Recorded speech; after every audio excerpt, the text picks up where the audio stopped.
सिंध में मेरिट ते भर्ती थींदड़ 30,000 खन PhDs ऐं JSTs उस्ताद साथियो तव्हां सभिनी खे सलाम। सभ खां पहिरीं तव्हां सभिनी खे दिलि जे गहराइनि सां मुबारकूं हुजनि, पर अव्हां जूं मुबारकूं हुजनि सिंध खे, छाकाणि जो अव्हां जी मुक़ररीअ सां घटि में घटि सिंध में उस्तादनि जी खोट घणे हद ताईं पूरी थी रही आहे।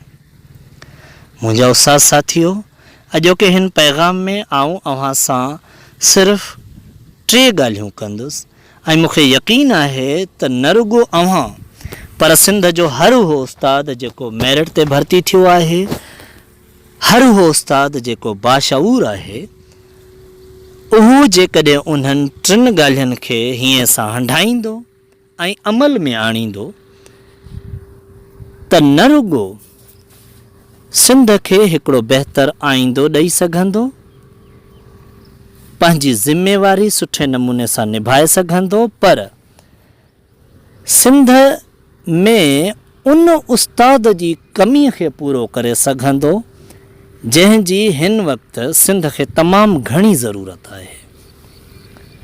सो उन हवाले सां सभ खां पहिरीं ऐं अहम ॻाल्हि हीअ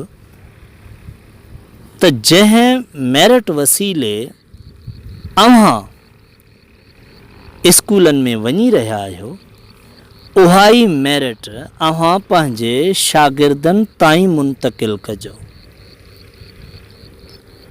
अव्हां कंहिं मीर पीर जे बंगले ते जुतियूं घसाए उस्ताद न थिया आहियो, अव्हां महिनत करे पंहिंजो मथो खपाए उस्ताद थिया आहियो।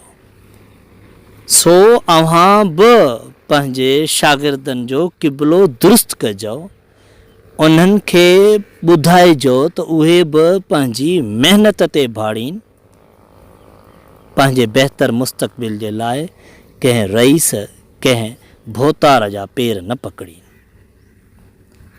मुंहिंजा उस्ताद साथियो, अव्हां मां जाम सारा अहिड़ा हूंदा जेके हींअर ताईं बेरोज़गार रहिया हूंदा ऐं जेके न रहिया आहिनि उहे पंहिंजनि उन्हनि क्लास फेलोज़ खे यादि कनि जेके हिन वक़्तु बेरोज़गार आहिनि। बेरोज़गारी केॾी वॾी अज़ियत थींदी आहे। अव्हां पंहिंजे दोस्तनि खे यादि करे महसूसु करे सघो था ऐं जाम सारा जेके हींअर ताईं पाण बेरोज़गार रहिया आहिनि उहे त ख़ुदि उन तजुर्बे मां गुज़रिया हूंदा। सो दोस्तो, ॼाणे वठो त हिन वक़्त जी बेरोज़गारी एतिरी ॾुखी न हूंदी जेतिरी ईंदड़ वक़्त जी हूंदी। हिन वक़्त जा बेरोज़गार बि ॾुखिया ॾींहं ॾिसी रहिया आहिनि, ॾुखियो वक़्तु गुज़ारे रहिया आहिनि, पर ईंदड़ वक़्त जा जेके बेरोज़गार हूंदा उहे तमामु घणी ॾुखी ज़िंदगी गुज़ारींदा। सो उन हवाले सां बि अव्हां ते तमामु घणी ज़िम्मेवारी आइद थी थिए त अव्हां जे साम्हूं बि के अमीरनि जा ॿार कोन हूंदा सरकारी स्कूलनि में, ग़रीबनि जा ॿार हूंदा। जेकॾहिं अव्हां उन्हनि खे महिनत सां न पढ़ायो, अव्हां उन्हनि में मेरिट खे मुंतक़िल न कयो, अव्हां उन्हनि जो क़िबलो दुरुस्त न कयो, त पोइ उहे तमामु घणी ॾुखी ज़िंदगी गुज़ारींदा। सो पहिरीं ॻाल्हि इहा त अव्हां बि उन ई मेरिट खे, जंहिं मेरिट तव्हां खे हेसि ताईं पहुचायो आहे, उनखे पंहिंजे शागिर्दनि ताईं मुंतक़िल कंदा। ऐं ॿी ॻाल्हि त मुंहिंजा उस्ताद साथियो, हाणे तव्हांजी इंडक्शन ट्रेनिंग थींदी। मुमकिन आहे अॻिते हली तव्हां जूं ॿियूं बि जाम सारियूं ट्रेनिंग्स थियनि, पर असांजो इहो तजुर्बो रहियो आहे त इहे ट्रेनिंग्स अव्हां खे सिर्फ़ु निसाब ताईं महदूद रखंदियूं। तव्हांखे इहो ॿुधायो वेंदो करिकुलम छा थींदो आहे, अप्लाई कीअं कबो आहे, लेसन प्लान छा थींदो आहे, उन जो तरीक़ेकार छा थींदो आहे, टीचिंग मेथड्स छा थींदा आहिनि, क्लास मैनेजमेंट छा थींदी आहे, वग़ैरह वग़ैरह। त मुंहिंजा उस्ताद साथियो, सिर्फ़ु ॿारनि खे पढ़ाइणु ऐं सबक़ यादि कराइणु ऐं इहो निसाब जेको हिकु महदूद निसाब आहे उन ताईं ॿारनि खे महदूद रखणु, इन सां कुझु नाहे थियणो। वॾी महिनत जे बावजूदु बि अव्हां समाज खे सिर्फ़ु रोबोट क़िस्म जा डॉक्टर्स ऐं इंजीनियर्स ॾेई सघंदा। अव्हां समाज खे सुठा फ़र्द, अव्हां क़ौम खे सुठा रहनुमाओ न ॾेई सघंदा। त इहा मुंहिंजी गुज़ारिश आहे अव्हां खे त अव्हां सिर्फ़ु निसाब ताईं ॿारनि खे महदूद न रखिजो, अव्हां इन्हनि खे ॿुधाइजो त किताब दिमाग़ जा दर थींदा आहिनि। किताब खोलियो, दिमाग़ खोलियो ऐं कई किताब आहिनि उहे पढ़ो। तारीख़ खे पढ़ो, सियासत खे पढ़ो, समाजियात खे पढ़ो, आर्ट खे पढ़ो, लिटरेचर खे पढ़ो, साइंस खे पढ़ो, सम्झो, अख़बार खे पढ़ो। त उन्हनि खे सिर्फ़ु निसाब ताईं महदूद नाहे रखणो।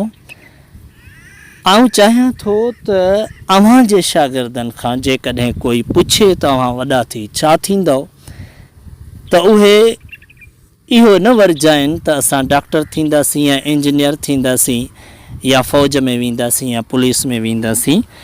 उन्हनि मां जाम सारा अहिड़ा बि हुजनि जेके चवनि त असां MNS थींदासीं, MPS थींदासीं, चेयरमैन थींदासीं, मेयर थींदासीं, असां समाज जा सुठा फ़र्द थींदासीं, असां क़ौम जा रहनुमा बणिबासीं, असां लीडरशिप ॾे वेंदासीं।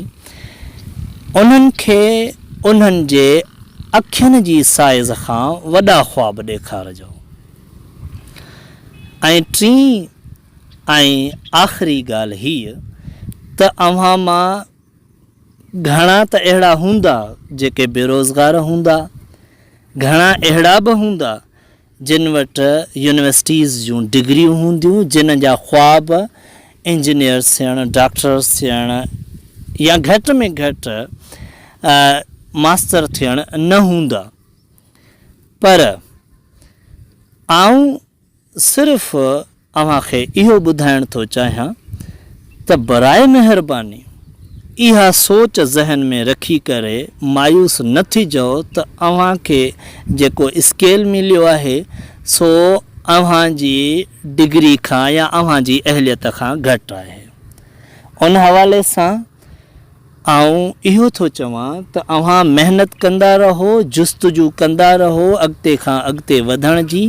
असांजूं दुआऊं आहिनि त तव्हां अॻिते खां अॻिते वधो, पर जेकॾहिं अॻिते नथा वधी सघो, हेसि ताईं रहो था, त पोइ यादि रखो त कुदरत वारो अव्हां खां हिते ई वधीक ज़िम्मेवार सम्झे थो ऐं अव्हां खां इतां ई वधीक कमु वठी सघे थो।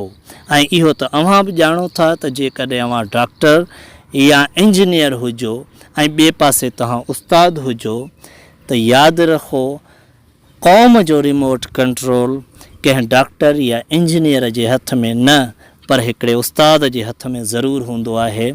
उस्ताद हिकु पैगम्बरी पेशो आहे। सो उन जे करे हिन प्रोफेशन में आख़िरी ॾींहं खे बि पहिरियों ॾींहुं सम्झी पूरी ईमानदारी सां, पूरी ज़िम्मेवारी सां ऐं पूरे जोश ऐं जज़्बे सां निभाईंदा रहंदव, महिनत कंदा रहंदव, त यकीनन अव्हां घणो जी सघंदा।